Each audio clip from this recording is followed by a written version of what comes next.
pretty affordable prices overall. And their shipping's pretty good too. Yeah, I'm shocked just looking at it. I'm shocked at how cheap some of this stuff is. All right, looks like Russian River Vinnie's in the house. Yeah, can you hear me? Yeah, brother, we got you. All right, good. Yeah, sorry I'm a few minutes late. The chiropractor was running a few minutes late. Well, we can't have the brewer and owner of Russian River having his back go out, can we? No, it's it's an unfortunate part of brewing professionally. Well, at least you get your workout in on the day to day, right? Yeah, 55-pound sacks. Yeah, it's a funny thing during the construction. I've never been overweight, but during construction of the Windsor Brewery, I lost like 25 pounds just walking the facility. It was hitting like 20,000 steps a day. Oh my gosh. That is awesome. So it made it, but it was great because I could just drink and eat as much as I wanted. Like it didn't matter. Well, Vinnie, it's awesome. We really appreciate you coming to join us. I'm sorry about miscommunications, but thanks for being super flexible. We really appreciate it. Yeah, I appreciate you being flexible too. It's nice to see everyone.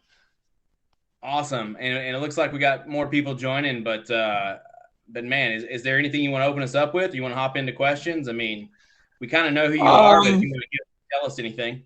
Yeah, just my background is home brewing, and I've always tried to give back to the homebrew community when I can. Doesn't always work, but definitely try to. We're obviously well known for not only IPAs mostly, of course, but we have a whole barrel aged wild beer program that we're pretty proud of, and now we're making a name for our Pilsner STS, which is actually what I'm going to be drinking when I'm chatting with you guys. I love Belgian beers. Unfortunately, they're not quite as fashionable as they once were.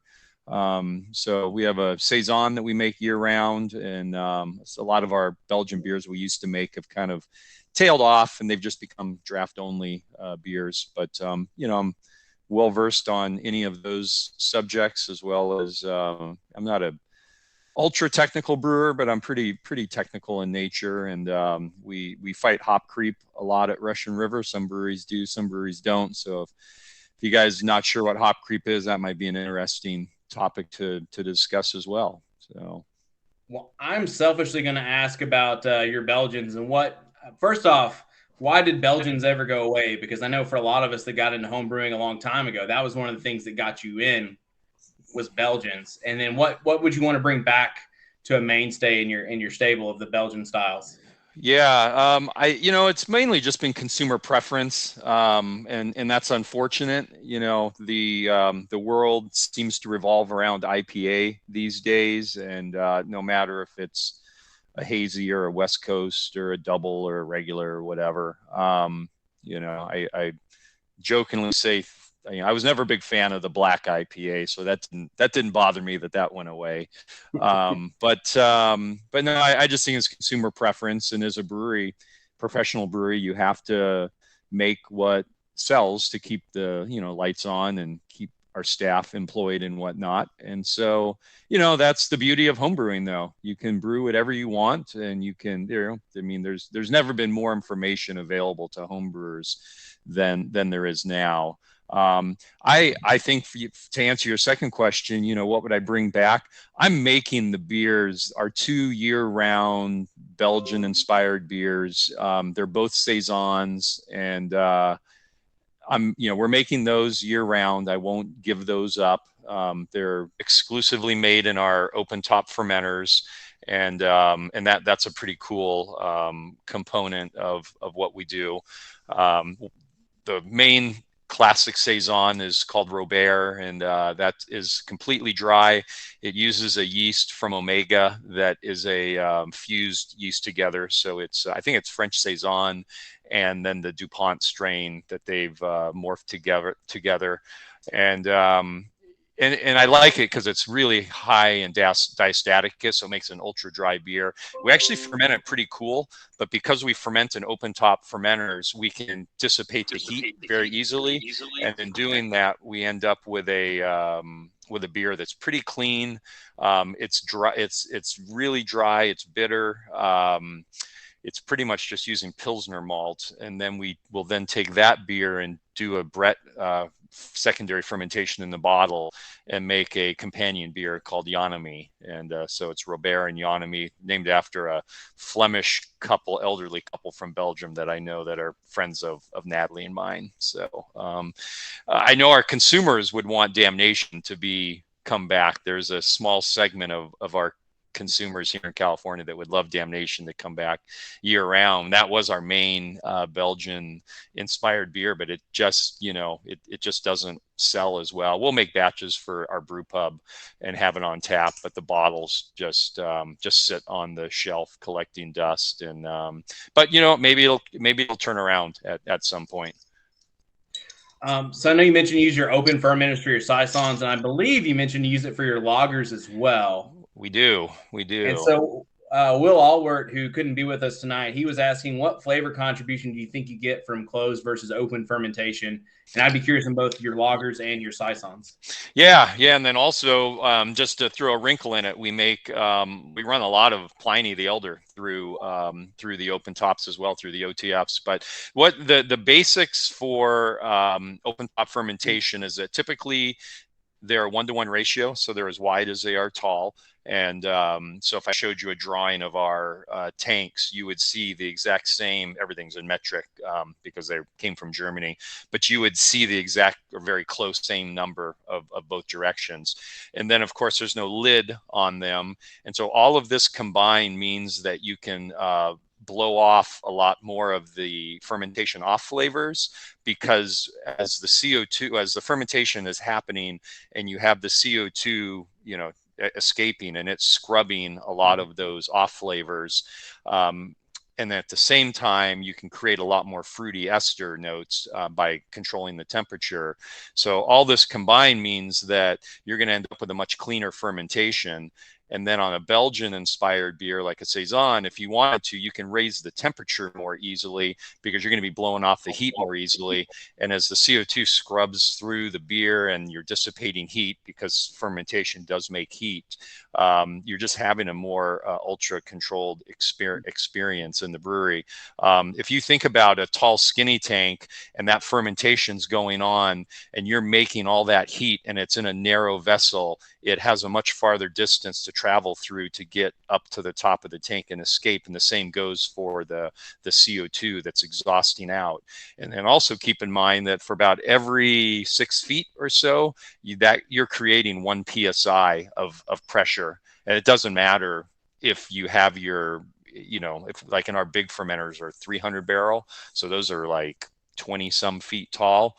Even with it vented, you're going to have 2-3 PSI back pressure, even when it's going into a bucket, and you can disconnect the hose off that's going into the bucket, and you can hear it exhaust CO2 for a few seconds. So the open tops gives you just that opportunity to dissipate the CO2 more easily. So for our lagers, it makes a much cleaner beer.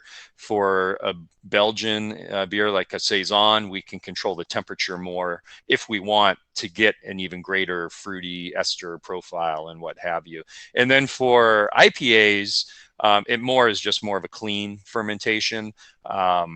It's an odd thing. We can make a batch of Pliny in an open top and a closed top, and then do a side-by-side tasting. And the open top almost always wins in sensory. No one can quite put their finger on what it is. They just say that, I like that one better. And, sometimes in sensory, that's just fine. Most of the sensory we do isn't like trying to pick apart, like, oh, this flavor, that flavor, what have you. It's more of what we call a hedonic scale, which is a 1 to 9 scale. 9 is, I like it exceptionally well. 1 is, oh my God, this is a drain pour.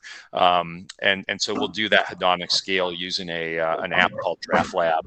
And that for us is the most powerful tool for sensory. And again, Pliny kind of always wins with an open top over a closed top, although most of the time we're blending batches together. And so even with that double IPA, you're not so worried about oxidation or some of those things, or do you kind of rack it off right before the end? Yeah, that's exactly what we do. And so we'll, and it should also be said that there's nothing wrong with doing closed top fermentations. That's how most beer in the world is made. But an open top fermenter just gives us one more kind of tool in our toolkit. And so the wort goes in. You might get a little more wort area or more air contact before fermentation starts. So that is why Weizen beer makers in Germany, they're making German, cloudy wheat beer, like open top fermenters, because they'll tell you that there's a little more air contact, and you'll get a little more of that spicy note from the 4-ethyl glycol that is contributed through that oxidation. But once fermentation starts, it's kicking off so much CO2 that it's fully protected, and the tops of these tanks are sitting in rooms that are fully protected. So the air that is cooling the room, the tanks are jacketed, but we do have cooling air. That's 100% outside air. So it's never recycled, but then it's also goes through a HEPA filter, and then just before it enters the room, it goes through a UV lamp as well. And as home brewers, if you want to mimic an open top fermentation, to get that 1-to-1 ratio, you actually can just fill. I'm just going to talk in really simple terms. Let's say you're making a 5-gallon batch, and you're old school, and you still ferment in glass carboys, and you could just take 2 carboys and only fill them halfway, and you have your 1-to-1 ratio. And then to start your fermentation, and I actually do this in our little pilot brewery. We have a little 5-barrel SS Brewtech pilot brewery that I run. And I actually have an open top fermenter coming from Germany right now that's sitting outside the port of Oakland waiting to get there to dock. But in the meantime, to mimic not having any back pressure after fermentation starts, I'll take the dry hop cap off and just rubber band a dry hop bag over the top of it, just so that no fruit flies or whatever flying. As a home brewer, you can do the same thing. Once you see fermentation going in your fermentation lock bubbling, you can take that out and just get some cheesecloth, rubber banded over, and you'll be fully protected, because as long as there's CO2 blowing out, that CO2 is obviously heavier than air and will protect your beer. And then we'll always rack a half a day to a day before we hit terminal gravity. Now, with those lagers that you're doing in open fermentation, are you doing those at traditional lager temps in the 50s, or are you going a little bit warmer? No, that's an interesting question. We use Augustiner lager yeast from BSI. I don't know if it's available to home brewers. I know BSI does not sell to home brewers, but I thought someone out there had grabbed it and is selling it and makes it available. And so we ferment. It's recommended to ferment at 52 to 54.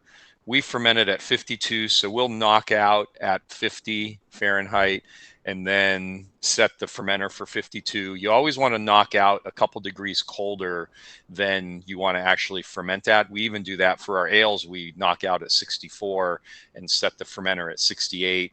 And sometimes we'll have a 24-hour hold before it starts creeping up, before the fermentation glycol control will go from 64 to 68, or we'll knock out at 64 and set the tank to 68, and it'll just free rise up immediately.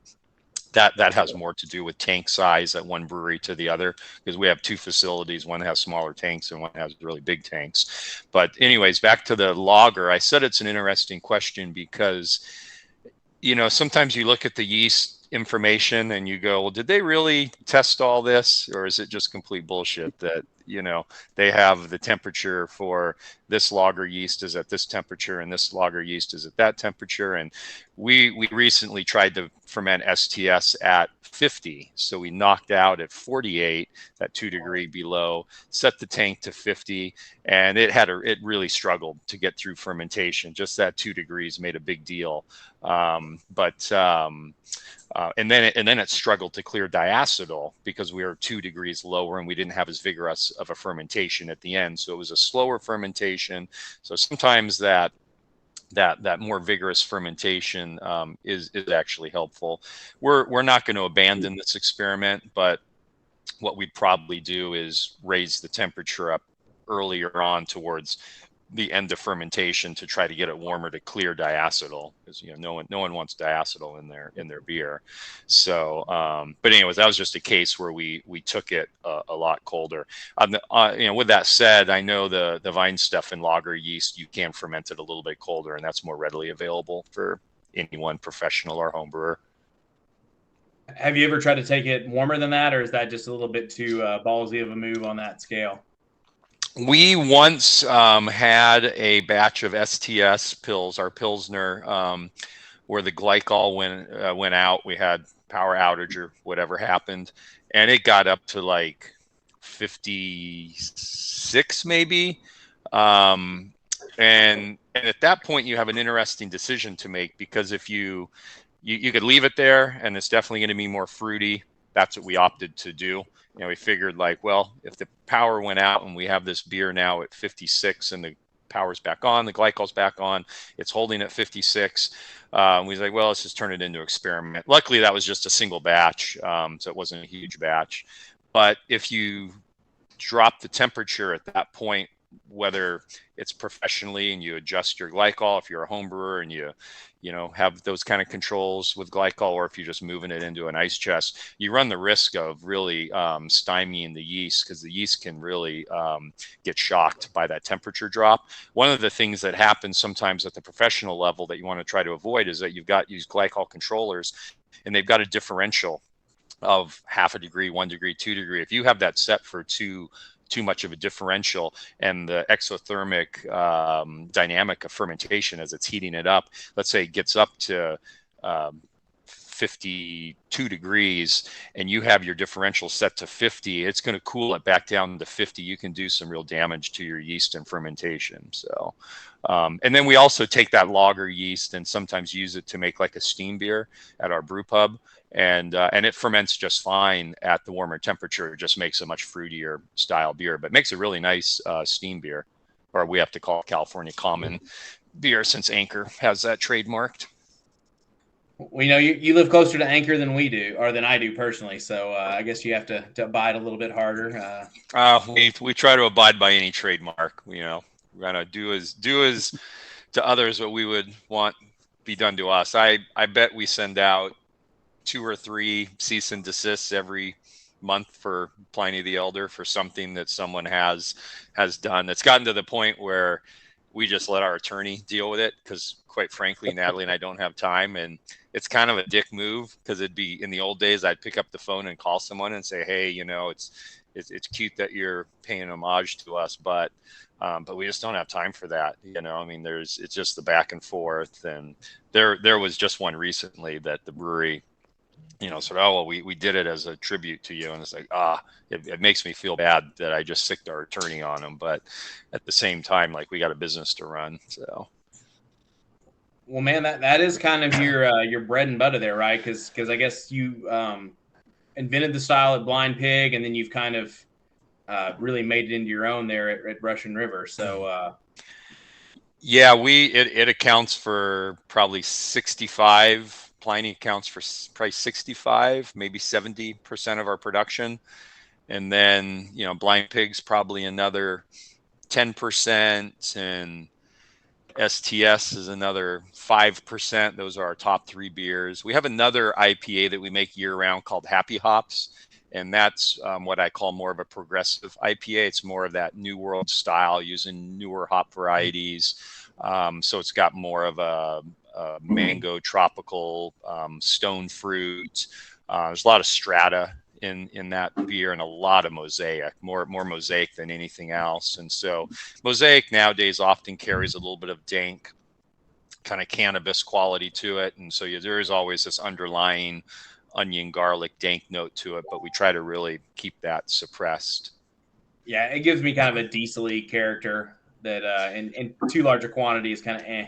And that's where hop selection really comes in. And we were the first brewery ever to use HBC 369, and that ended up being Mosaic. So I have the distinction of the first to ever use Simcoe and the first to ever use Mosaic, which in its original form 369. And ironically, those two hops are related. Most people don't know that, but Mosaic is the daughter to Simcoe. So without Simcoe, you don't have Mosaic. Mosaic wouldn't exist without Simcoe. So, and Simcoe's kind of an old hop now. It's been 22 years. It's been out 23 years.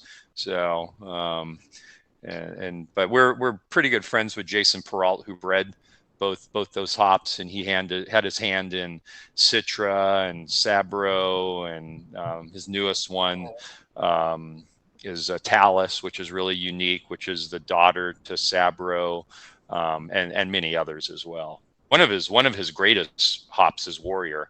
It's an amazing bittering hop. It's the bittering hop for a lot of our beers. It's high alpha, but super clean bitterness, really low cohumulone. I'll use it as much as I can if I'm looking for a high alpha hop for bittering. That's awesome. A question for you: for a hop like Simcoe, have you seen like drastic changes in the quality of the character of that hop over, say, the last 10 years? And then how do you deal with those sort of year to year changes when you got a flagship like Pliny, where you're trying to get something kind of match the profile? Yeah, and there's a lot of Simcoe and Pliny. So I think last year we bought like almost 80,000 pounds of it or something. It's a pretty insane amount. We're lucky that two of our three sources of Simcoe come direct from two farms that are part of the three families that still own that hop. It's because it's a private variety. It's in it, so we do get first dibs on most Simcoe at both of these farms, and then we still buy a good amount from Yakima Chief as well. And so we're always looking. Everything about hop selection is a picking window. And one of the problems with a hop getting too popular is that picking window gets larger and larger. Simcoe should be an 8-day picking window, and it's more like a 12 or 14-day picking window now. And so you still have the best of the best happening right in that picking window. But because it's expanded, they've had to expand the front end and the back end to fit it all in. But they've also added a lot more farms to grow it. That's really happened with Citra and Mosaic, because there's a lot more Citra and Mosaic grown over Simcoe. So we're always often looking for the same picking window. So we'll rub the hops and smell them. This is Natalie and I will do this together. And then it's odd that we often will always end up in the same picking window every year. One of the things that we do is we only buy Simcoe from the same three farms, or technically four farms. The Peralt, that's Jason Peralt, who bred Simcoe.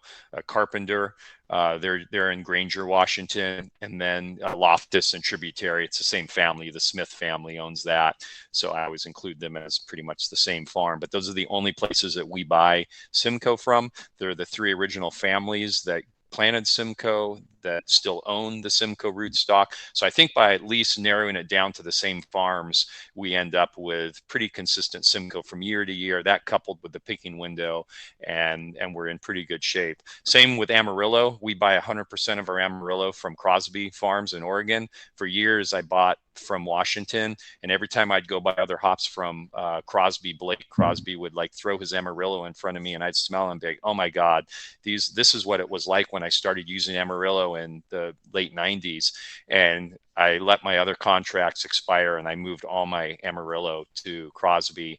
And so that is our second most used hop is Amarillo. So Simcoe and Amarillo, same farms every year, and we often fall in the same picking windows. You want something really weird? And I didn't know this. Every year when we go do hop selection at Peralt for the Simcoes, Steve Peralt, who's third generation, his son Jason is fourth, says to me, he always comes up because we always have dinner. We all cook a really nice dinner and that the night and he goes, he always is really interested. He goes, Vinny, what lot did you pick? And I'll tell him. And he knows exactly like which fields they come from. He goes, this is the third time in 4 years that you and Natalie have picked the same, not just the same picking window, but the exact same field. And so we have this thing that just is like we're going to the same field every time. We did the same thing with Amarillo 2 of the last 3 years. We chose the same field at Crosby as well. That's awesome, because I know most of those home brewers we're buying a pound bag from somebody and we're kind of rolling the dice and hoping it's decent. Yeah, it's tough. You can do hop teas, and it doesn't have to take a lot of hops. You can soak them in a little bit of beer, or you can just do it in water. I find it better to do it in a neutral beer. Honestly, I think it'd be a really cool little project for a homebrew club to do, because it's really educational. But yeah, if you soak some hops in a hop tea and you smell it and you smell that onion garlic, you definitely don't want to be dry hopping with those hops. Now, Mosaic always has a little bit of that dankness to it, and Mosaic used to be way more on the blueberry side than it is now. It's definitely got a little more of that dank note along with all the fruity notes. But if you smell that dank note, you definitely don't want to dry hop with it, because it's going to come through the beer. Those sulfur thiols, they're volatile, but they're gonna be there. So and that's definitely wherever you're buying your hops, that's hopefully the service that they're providing you, is that they're getting really good hops.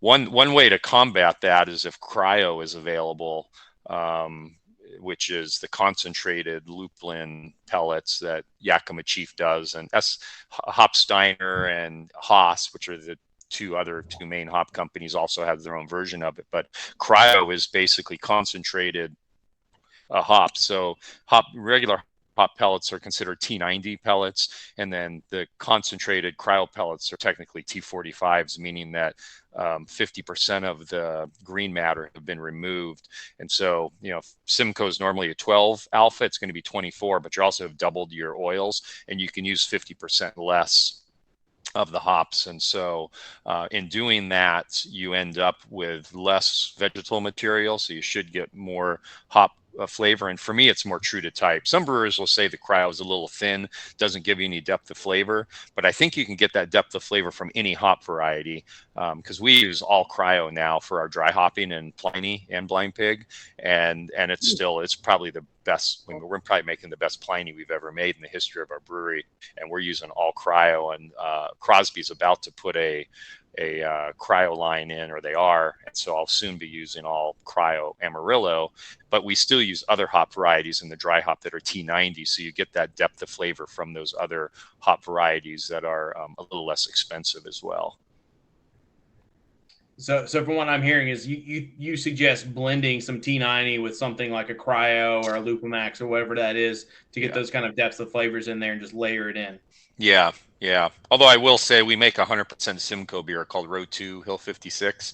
Just Simcoe all the way through on the hot side and the dry hop. And the name references the very first location is in the experimental field that Jason had Simcoe growing. So that meant that it was the second row over and the 56th hill in. And that's how they basically track the hops when he makes the first crosses, because he's not going to give them a number yet. He makes like 20,000 crosses a year, and then from there he'll pull out whatever the hops he likes, and then they get a number. And so there we're using all T90s and whole cone on the hot side, and then we dry hop with cryo. And it's pale ale, so you don't want it to be over the top. I think that's one of the problems with the craft beer industry right now, is that it seems like at least the really small brewers are really just focusing on the hardcore beer enthusiast, beer geek that just wants more and more and more. And there's still this whole market out there of people that want a regular IPA that is only dry hopped at a pound, pound and a quarter per barrel. Our number 2 selling beer is this IPA Blind Pig that goes back to reference my first brewery. It's 6.25% alcohol. It's a pound per barrel dry hop. I mean, that's just damn near pedestrian compared to some of these breweries that are at 3.5, 4 pounds per barrel. And that 3.5, 4 pounds per barrel might include cryo. So you have to take any of that cryo and double it. And I think it was Sam Richardson at Other Half Brewery in Brooklyn, New York, that had his, and I love his term, it's like high density hop being something or other. And basically what he's saying is on beers that he uses that term, that high density hopping, whatever it is, that means that he's using a mix of everything. He could be using T90s, T45s. He might be using liquid hop extracts that Haas and Steiner sell. And I'm sure Yakima Chief have them right in the coming soon. And those are concentrated syrups that you can just add that are basically hops. So these advanced products really give the brewer a lot of tools in their toolkit. Yeah, that is awesome. So we were talking about hops, and so Mark Woods asked, he couldn't be here tonight, but he had a question asking if you played with any New World, like Australia or New Zealand hops. We use a little Australian, New Zealand hops. There is Nelson in that beer Happy Hops, and then there's a little bit of Nelson in Pliny the Younger last few years. And I'll just mess around with those hops in our pilot brewery. I've messed around with Riwaka and Motueka. Honestly, when you have a beer like Pliny and it takes so much of your production, you sometimes don't have time to build new brands around new hops. And to me, I have a very focused view on this, and that's that I grew up in brewing in the era of Amarillo and Simcoe. And so when I go do hop selection, those are the 2 hops. Natalie and I pick our trip based on Amarillo and Simcoe. We get to Yakima just as they've harvested the last of the Simcoe, and Amarillo has just been finished harvesting a few days before. And when we're doing that hop selection, we're more selecting not for a great aroma and whatnot. I mean, we want that, but we're more what don't we want? Okay, that smells like onion garlic. Okay, we don't want it. And so Simcoe and Amarillo are our focus. Everything else is kind of secondary. Even Citra, we use Citra, but we use it almost like if you're cooking with saffron. You're just going to use a little bit, here and there. Too much saffron is too over the top. Same with Citra. Too much Citra and your beer smells like cat pee. Same with Nelson, though. Going back to your question, you use too much Nelson and it does have this cat pee quality to it. And so we use a little bit, but not that much. I'm really curious to learn more. The one New Zealand hop I'm really interested in trying is is it Nectarana? And I know my friend Matt Brenelson at Firestone Walker is using it quite a bit.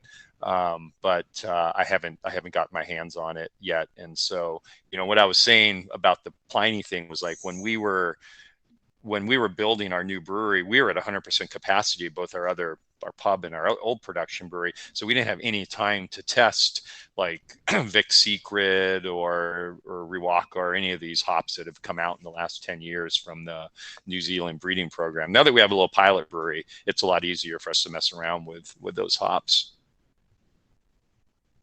I was just reading some of the comments. Someone had asked about polyphenols on our beer. Can you elaborate on that? And that kind of ties into the hop thing here. So when I drink one of our IPAs, and it's oh yeah, this is an exceptional batch of whatever Pliny Happy Hops, we look at a few different markers. We look at bittering units. But I'll put an asterisk next to that. We look at the finishing gravity, of course, the alcohol, and then polyphenols. And all of those things contribute to the finish of the beer. And why it's important is that if you have a beer that's not bitter enough, or if it's too sweet, or if you end up with not enough polyphenols, you end up with what we call a flabby beer. And it's, if any of you are into wine, it's like drinking a wine that doesn't have a high enough acidity content, and you want that bitterness or the dryness, or the polyphenols. The polyphenols come off as like, can be astringent, and they'd be on the back of your tongue. And think of like eating a grape and then just like chewing the skin. Those are going to be, and especially if it's a varietal grape like Cab or something like that, that's the best way to describe polyphenols. It's polyphenol tannins in red wine. Those are polyphenols. And like when all those things align, the bitterness, the finishing gravity, the alcohol just from the heat, that's secondary, and the polyphenols, like I'll have one of our beers and tell our lab, like, okay, mark this batch as like, this is a batch we want to use as a benchmark. The way that these numbers come together are really the backbone of what I think is probably what's made this beer really good. We just had a batch of Happy Hops that it's the first time I've ever given it an 8 on the hedonic scale. So again, that's that 1 to 9 scale. I'll never give a beer a 9 because that's saying the beer is perfect, but I've never given Happy Hops an 8. And my wife and business partner Natalie, she was shocked because I don't think I've ever given any beer an 8, but it was like in that right spot. But so the polyphenols come from the dry hops. Polyphenols actually play a really important role in hazy IPAs. So like the interaction between the proteins from your oats or your wheat or whatever and the polyphenols are what can cause permanent haze. And man, it's if you're into making hazy IPAs and you can get your haze to stick, hats off to you, because that's a really hard style to make, and to get those proteins to bind with the polyphenols at the exact right pH and get them to stick. Especially, this is all happening in fermentation when the pH should be dropping, and then you're trying to hit this right marker. And then all the while different hop varieties do different things. So polyphenols are really difficult and hard to deal with and understand, but when you can get it right, it's really a beautiful thing. And I mentioned BUs with an asterisk next to it, because something that we only learned as the beer industry, I think it was only like probably 12 or 15 years ago. And I have a friend who's Natalie. I have a friend. She's got a PhD in hops. She used to be the lead hop chemist for Miller Coors, and now she's gone on and works elsewhere. But she taught me about this about a decade ago. And there's this thing called humulinones, and humulinones are basically a type of bitterness. They're oxidized alpha acids, basically. So when you dry hop with a higher alpha acid hop that has been exposed to oxygen, even if it's been in your freezer or refrigerator or whatever, those alpha acids will oxidize into humulinones. But humulinones are only 0.65% as bitter as one isomerized alpha acid. So if one isomerized alpha acid would equal only 0.65 roughly BUs in humulinones. So 1 BU of isomerized alpha acids is like 0.65 of humulinones in BU scale. So it's a different type of bitterness. And so when you're dry hopping and then you run your beer through the spectrophotometer on the professional level, and you get a reading of, let's say, 75, you don't know what part of that 75 BUs are isomerized alpha acids or humulinones, because dry hopping is contributing so many humulinones to your beer. And so that's the unknown in this equation. When I see this like perfect or near perfect beer, in the case Happy Hops the other day, when I gave it an 8, my question is, shoot, I wish we could measure humulinones. It's one of the few things that we can't measure in our lab. And we measure BUs with a spectrophotometer, but that takes an HPLC, a high performance liquid chromatography, to measure those. And that would be the ultimate. But you have very few breweries that have that, and very few labs that have HPLC also. But it's a really interesting component of bitterness in IPAs that has only come up since the over-the-top dry hopping that's started in the last 10 or 15 years in the industry. Before that, they didn't know what they were.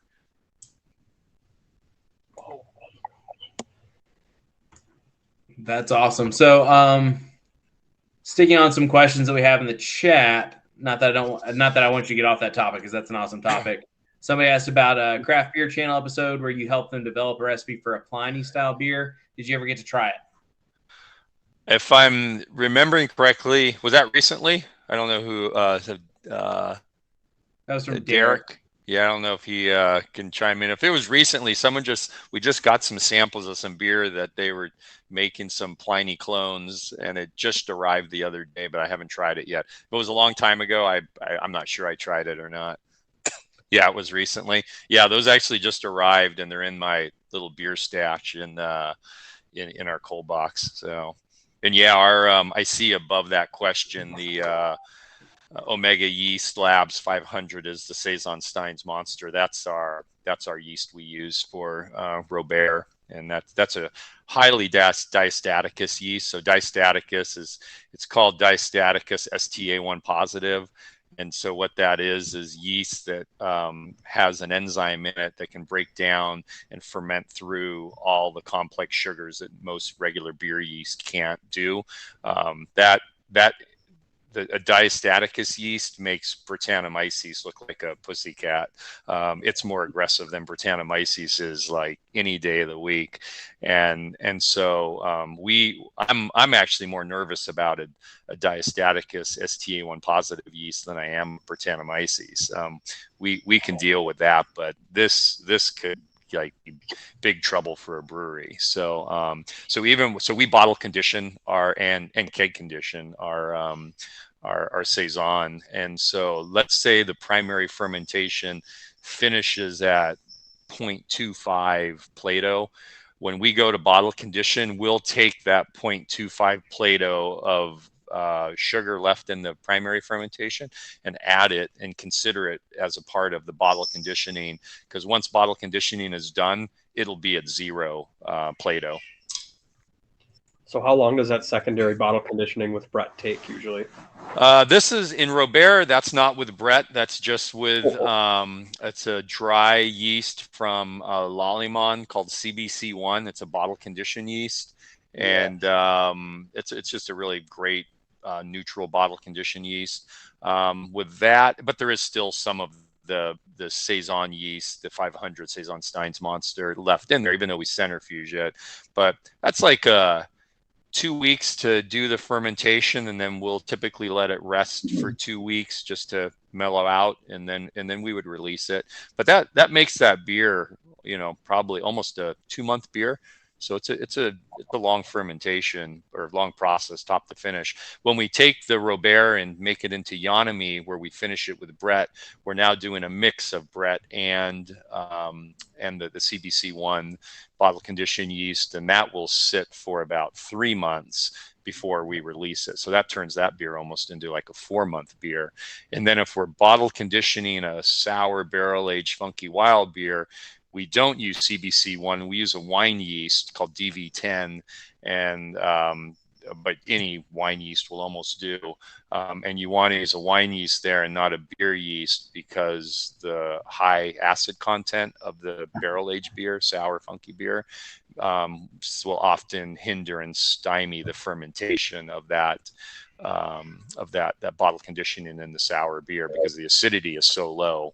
The total acid is high, the pH is low, and there's a lot of yeast that can't live in that environment. So it's good to use a wine yeast in that environment for bottle conditioning. So you wouldn't have to do like a sour shock starter for that wine yeast in a sour bottle conditioning. No. We get that in a dry form, the DV10 from Scott Lab, but it comes in a a half kilo brick, so it's more than you guys would need. But there's plenty of good wine yeast that you can get at a homebrew shop, and little 7 gram or 30 whatever 10 gram packets, whatever they come in, that you should be able to use. Perfect. Thank you. So another question from Will Allward. He said that he recently heard you talk about the importance of mid-boil hop additions, Oh yeah. but use percentages of the total hop bill. So his question would be, what kind of IBU contributions do you target for your mid-boil additions? Is it like 15 IBUs, or is it something much larger from your mid-boil? Yeah, and the reason that's a lost art. The mid-boil hop addition is forgotten by a lot of brewers, and that's not to say that we don't make beers where we just do a small bittering charge and just load the whirlpool up with a crap load of hops. We do have a beer, one of our happy hops, I mentioned it earlier, is pretty much like that. But I think that 45-minute, 30-minute, 15-minute addition has been lost, and I think it adds mouthfeel and depth of flavor, and I even wonder if in some way that contributes to some of our mouthfeel that allows us to use cryo and not see, like in the Row 2 Hill 56, the All Simcoe beer, that recipe has it's a beginning of boil, bittering addition, a 15-minute, a whirlpool, and then we dry hop with all cryo. And I wonder if that 15-minute addition adds some of that hop mouthfeel.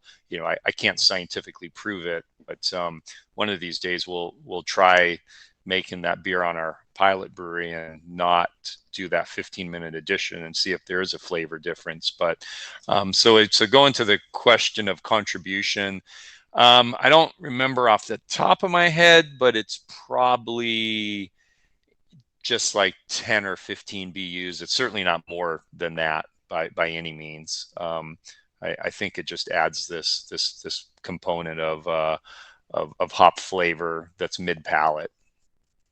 I've heard about the depth of flavor. I'm really curious to explore. Maybe we can get our friends over at philosophy.com to explore that whole mouthfeel thing, because that's a really curious idea that I haven't heard before. So I really would like to explore that.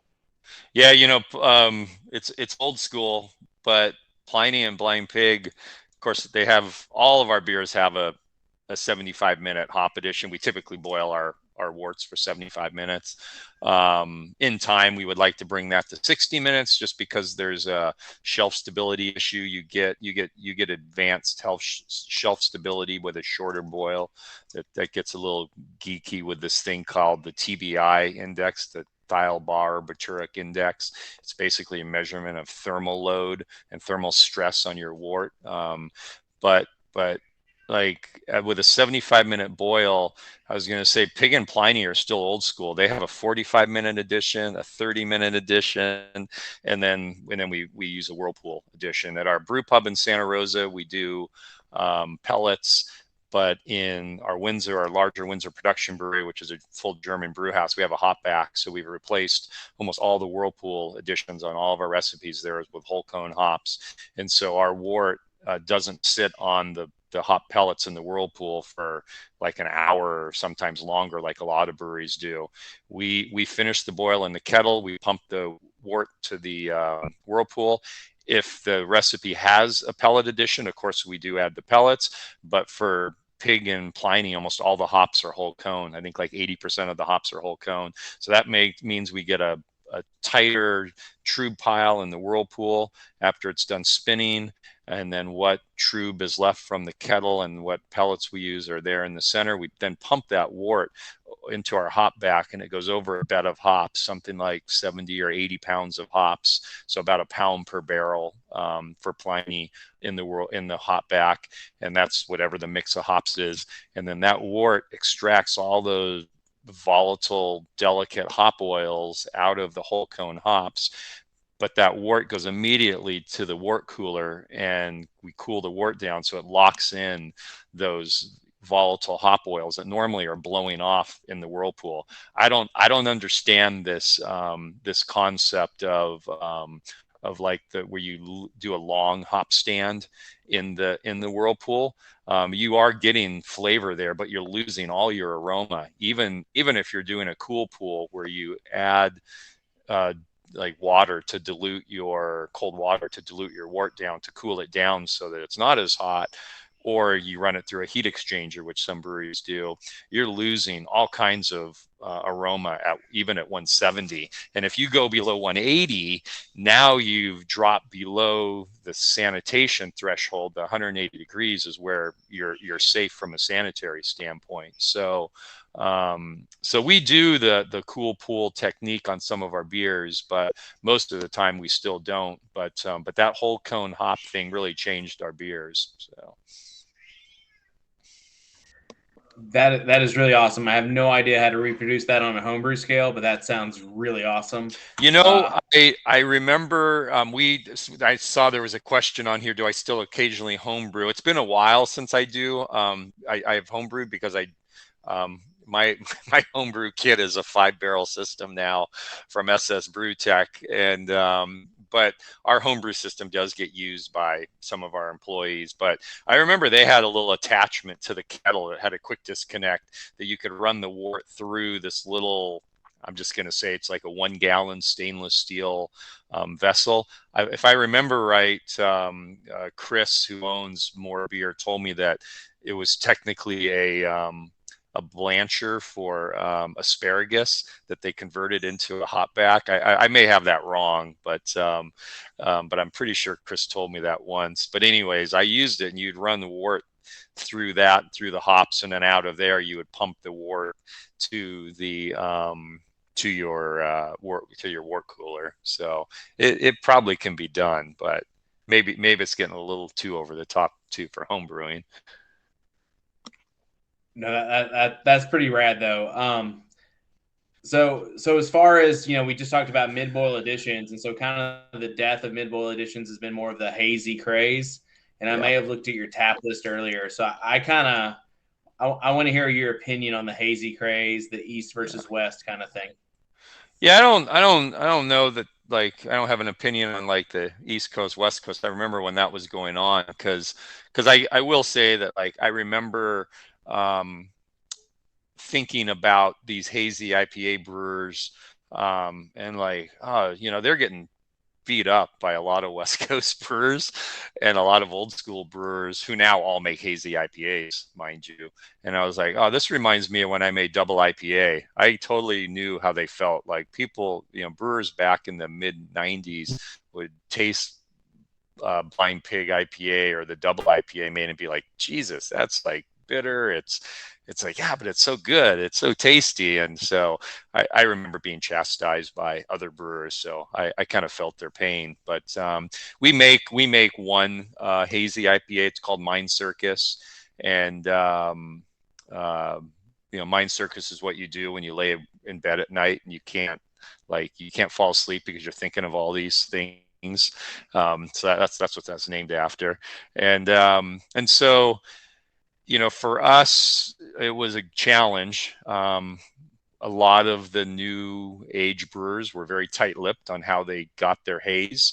One of the unique things of hazy IPAs that some of the hop companies have figured out is that, when you add those high-protein cereals like wheat, the hop oils bind better. And so it's an odd thing, because I've always used wheat in some of my IPA recipes.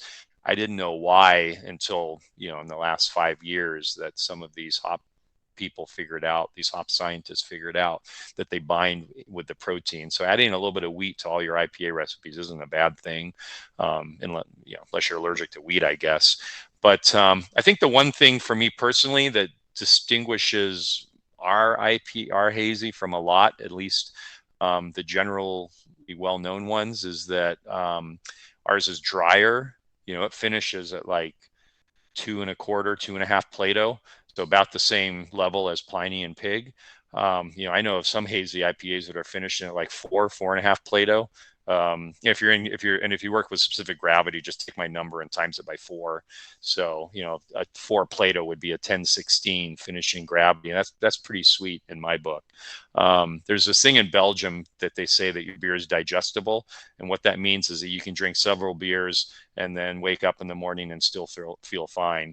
And so having a digestible beer is typically having a dry beer. The other thing that for us that makes Mind Circus different than a lot of our friends in the industry is that it's a bit more bitter. It's got like 5 or 10 more bittering units to it.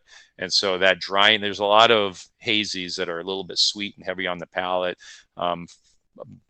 For me, I think a lot of them have too much calcium chloride in them, and that chloride's giving you mouthfeel and that big, full, rich kind of sweet mouthfeel that I know hazies are known for. But I like dry, bitter.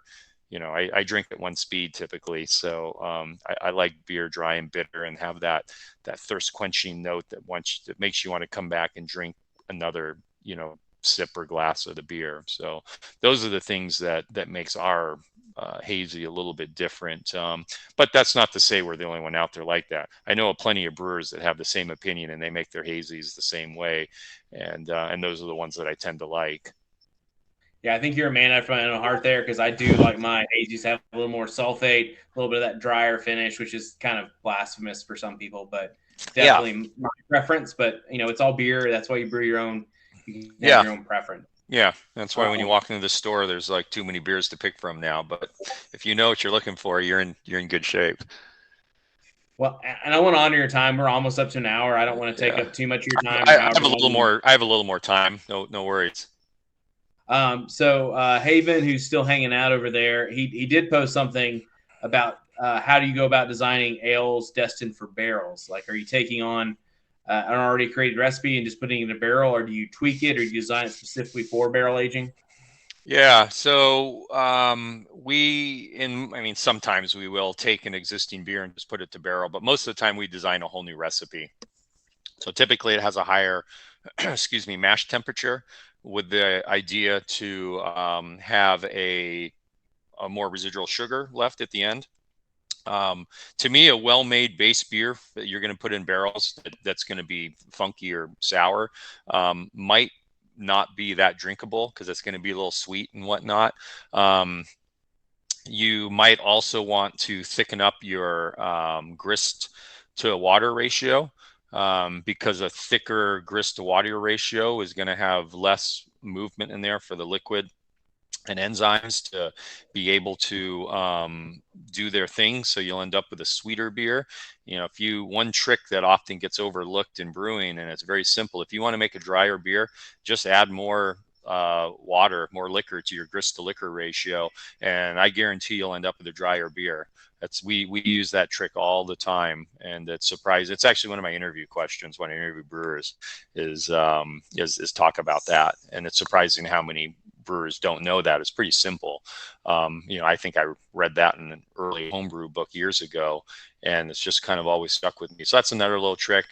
We typically only pitch 50% of our normal yeast. So if we were pitching an ale at the standard million cells per milliliter degree Plato, we would probably only pitch at 500,000 cells. Or whatever your pitch rate is, pitch 50%. You don't have to know your exact pitch rate numbers. If you're using, a liquid yeast that you're pulling the sludge from another fermentation, that you typically use, I don't know, whatever, like 4 ounces, use 2 ounces. Or dried yeast, you can just cut it in half. And what I'm trying to do is like stymie the fermentation. Now this may not be for everyone though. For most of our main barrel beers, Temptation, Supplication, and Consecration, I want that fermentation to finish a little bit high so that it leaves some residual sugar for the Brettanomyces to work through. And then after about 2 or 3 months of just the beer and the Brett in the barrel, then we'll add our bacteria, add our lacto and pedio mix, which is basically just sludge from our spontaneous fermented beer program, we call Synambic. That's Sonoma and Lambic contracted together, and that's so we haven't bought bacteria in like forever. So that's our normal program, but we now are making this other beer called Funky Fooder, and it's just basically a lower price point barrel funky beer, except we're doing it all foeders because there's less labor. And here I'm using a saison yeast that's diastaticus, so it's fermenting drier. So I'm leaving less residual sugar, and then it's going into the foeder with a mix of Brett and bacteria. So here I don't want to have too much residual sugar left in that base beer. Otherwise, the bacteria may take over and it might make it too sour and acidic. So you kind of have to know what your end game is, what you want your end beer to be like, to decide which way you're going to go. That second process I described is what is now considered like mixed fermentation, but technically, you know, you're doing the idea there is that you're mixing Saccharomyces, Brett, and bacteria all together. And then hops are important here too. We use all aged hops on any of our barrel aged funky beer, and so aged hops are great because they have low alpha acid. The beta acid's still there, which can carry some antimicrobial components to it. And the more hops you add, you can suppress the bacterial growth of the bacteria with whatever residual sugar is there. And that's the whole premise behind lambic brewing. And I'd be remiss without saying a little tip of the hat to Armand de Belder, who just passed away from Dreifontein. He was a great inspiration for me. So I'm going to give you a quick softball. So I know you're drinking your STS Pilsner tonight, but what would be your desert island beer? You're stranded on a desert. What would be the beer that you would take with you? Orval from Belgium, probably. I'm a huge Orval fan. There's some close seconds. Sierra Nevada Pale Ale is often surprising when people ask me that, but I still think Sierra Nevada Pale Ale is just an absolute beautiful beer, and I marvel at its staying power. And you know, I know Pliny's been around a long time, but Sierra Nevada's been around a really long time, and Ken Grossman made an amazing beer there. But I usually go with Orval because it's a Brett finished beer. And so if you're on a desert island, it changes over time. So it's like having more than one beer. If you drink Orval when it's, you know, a month old, it doesn't have any Brett. And then consumers wouldn't see it at a month old. But at about 3 months old, when it's released in Belgium, it's really hoppy and snappy and just a tiny bit of Brett. And then you get it at a year, and it goes through these waves, and the Brett kind of changes and increases, and so you end up with more than one beer, even though it's just one beer. I got to once do it. Natalie and I got to do a tasting once at Orval with Jean-Marie Roch, the now retired director of brewing operations there, and I asked him a simple question. I said, "What's Orval taste like when it's just freshly bottle conditioned at like 2 or 3 weeks?" And he goes, "Oh, we should go taste." And he pulled out like 12 different Orvals, and we tasted like 2 week, 4 week, 6 week, 8 week, 3 months, 4, 5, 6, all the way to like a year. And it was really interesting. We had all these glasses and tasted them and seeing the difference. And I think the oldest Orval I tasted was probably like 30 years old, and maybe even a little bit older. So I love going to Belgium. So I've been to Orval, and your description makes me insanely jealous because I just had to go to the cafe down the street where I paid the extra 50 cents to get the 6 month plus age. Yeah. Did you go to the ruins at Orval? Oh, of course. That you have to go to the ruins. The ruins are almost better than going to the brewery. I mean, I've been lucky enough to go to the Orval brewery several times, but the ruins are what just take your breath away. And to be, you know, in these ruins that were, you know, basically taken down, you know, through several wars, and it's just a magical place. It's, you know, as you know, it's not close to Brussels at all. It's a long drive, and it's a whole day trip. We're going to be in Belgium next month. We have an event with Cantillon and Allagash at Cantillon, but we will take a day and go down to Orval and spend the night down there. It's just such a beautiful part of the country that doesn't get visited not near enough. Well, what's the story of the logo? It's got like the fish with the ring in its mouth, and it's based off of some the Countess, the ring. Yeah, the Countess Matilda in the region there. She leaned over her husband had died, and she had her wedding ring on her neck. She leaned over a water whatever pool that I Spring think or the myth something. is spring, and she lost it, and she goes, oh, if I could just get my ring back, I would build the community a church and monastery, and a trout jumps out of the water and brings the ring back, and that's what the logo is. So. And they also have really amazing cheese for those of you that are Oh, wondering. yes, Cheese they is do. fantastic. Yeah, and you know who also has great cheese is Westmalle, which is up Mm. north in Flanders, closer to Antwerp. They've amazing beer, of course, Westmalle Triple, but some of the standard of all triples. But their cheese is amazing too. So You're speaking my language with all these Trappist beers, because yeah, we lived in Germany for about 2 or 3 years, and we that's got to cool. go up into Belgium. And when you call the line to West Flanders and get to reserve your Yeah, 2 cases of beer in West Flanders and drive all the way over there, it's fantastic. they don't But do that anymore. They got rid of that, unfortunately. you got to So. do it all online now, right? Yeah, I think it's all online. Yeah, we're supposed to go to Rochefort on this trip and actually get inside. We've been in several of the Trappist monasteries, but I've never been in Rochefort. And it's a beautiful brew house. I've seen pictures of it, so I'm pretty excited to get in there. So. I may rank Rochefort as my top quad. That may be my top one. I'm not for I've sure. been brewing a quad in our pilot brewery, so I'm really anxious to drink some fresh West Vleteren 12 and Rochefort, because here on the east, on the West Coast, most beers come into a importer on the East Coast, and it's a long trip on the water, and then it's got to travel across America, and it sits in a warehouse, and they have to sell through their stock that they already have, and by the time we see it, it's kind of a shell of what it is. So it's fun to go to Belgium and drink like fresh Rochefort, and like even fresh Duvel. Like Duvel in America, it's a disappointment, because that beer is like an IPA. You should be drinking that fresh, like we drink IPA fresh. It's why no brewery should be shipping their IPA abroad. And the same thing, like it's unfortunate that such a beautiful beer like Duvel ends up being a little bit old and tired. And their triple hop domestic in Belgium is fantastic. It is just Yeah, something to behold. And then you get it yeah, here, and it's all oxidized and just not yeah, very good. yeah, And it's yeah. not their fault. No. Is there a domestic quad that you think holds a candle to what they're doing over in Belgium, or? Not. I mean, not that I've had recently. Phil Markowski, who wrote the Saison book, and now works at, is it Two Road on the East Coast, I think is it.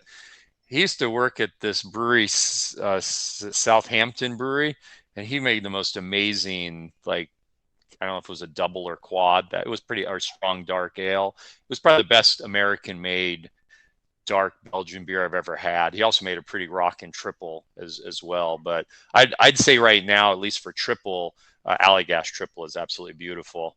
And I'm a big Allagash white fan as well. I'll drop me in Portland, Maine any day, and I'll drink like a bar out of Allagash white. But quads, you just don't see them that much, and so I've been working on it. I'm on my 4th batch, and the first 2 batches I just stuck in barrels. The 3rd batch was passable to put on tap.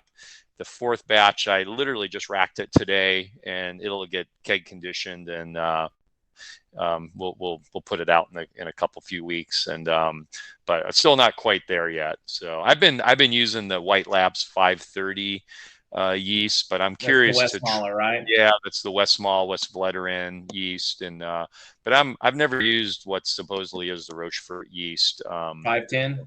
I think that's what it is. Yeah. Sorry. I'm not, a Belgian geek. I mean, we live there. I love it. So it's not USA, but Unibrow. Unibrow makes some pretty good stuff. They you can get they do. So. Yeah, up in Canada, they do some really cool stuff. So. I like North Coast. Brother Thelonious is pretty tasty. Yeah. Yep. They're just not far from me. Not far from you. And then I think they have a breadish beer with Prankster, right? I'm not sure about that. I don't remember. Yeah, Prankster's their kind of Belgian strong dark ale, but not sure beyond that. So, but they make some tasty stuff. And I know Avery's known for their Reverend. I think somehow they landed on that as their strong dark or something. Yeah, that's a big beer. It's a little sweet. So I was looking at one question, and I'll probably have to jump after this, but about malt. That's a really cool question. Because hops are sexy and get all the, you know, they're like the lead singer, and yeast is, gets a lot of attention, and malt is kind of back there. But yeah, you don't really get to do malt selection because barley is such a commodity. And if you want to get a snapshot of what it's like as a professional brewer to be buying barley, because I think we're buying like 4 million pounds a year now. So we're buying a pretty good amount of barley for malt. And if you want to get a snapshot of that, there's this great documentary movie called King Corn. And it's these guys that grow an acre of corn, and they want to follow it all the way through the process until it gets, made into whatever. And it's all going good. And then they get to the big production facility, and it's going to get blended into this like giant silo, and then it's just going to be gone. And that's when they have to change the course of their movie. That's kind of like how buying malt is, unless you're only buying from a local maltster, from like a craft maltster, which we do. We have a really good one in Alameda, so in the Oakland area, called Admiral. And they make really beautiful malt, and there's actually malt being grown here or barley being grown in Sonoma County that they're buying. So I can make an all Sonoma County beer using Crane Ranch, both their hops and their barley after it's been malted. But honestly, the problem is that craft malt is $1 a pound, and we're paying much lower than that. So trying to make money off beer that's $1 a pound for malt that's pretty expensive for commercial malt. So we can do that on like a small one-off scale and know where it's coming from. But otherwise, it's really more about varieties of barley. And so we're looking at, hopefully having a mix that is got the right protein level and has the right fan level for nitrogen, has the right DP, the color is right there, and then maybe the S over T is important, but there's if you look at a malt report, there's like 20 different things that are listed, and there's very few that are actually important. So so we're on long contracts on our malt, and we're on a 3-year contract. This is the worst malt year right now, the 2021 crop that's being used in 2022, probably worst crop in 30 years. So even before I was in the beer industry. And so it's a real struggle. Extracts are down. We're having to add more malt per more pounds per barrel to make the wort strength that we need. But that's just kind of how it is. And so we're it's an agricultural product. It's a good reminder that beer is an agricultural product, and hops are agriculture, water is agriculture, and so we need to just be focused on just trying to make the best beer possible. And unfortunately, 2022 is not looking any better because there's been poor rainfall both in the US and Canada, especially up in Canada, because what's happening is the grain belt's moving farther north as there's been climate change. It's really been affecting barley growing pretty significantly. Awesome. Well, I know I want to be honoring your time. I know you said that's your last question, but we really want to thank you for coming out, Vinnie. Really appreciate it. It was a lot of fun. Appreciate you having me, and thanks for inviting me on. And anytime you want to invite me on any of your Belgian trips, just let me know. I'm game. Sounds good. Cool. Thanks. Appreciate it, everyone. Take care. Thank you. Yep. Bye. Ciao.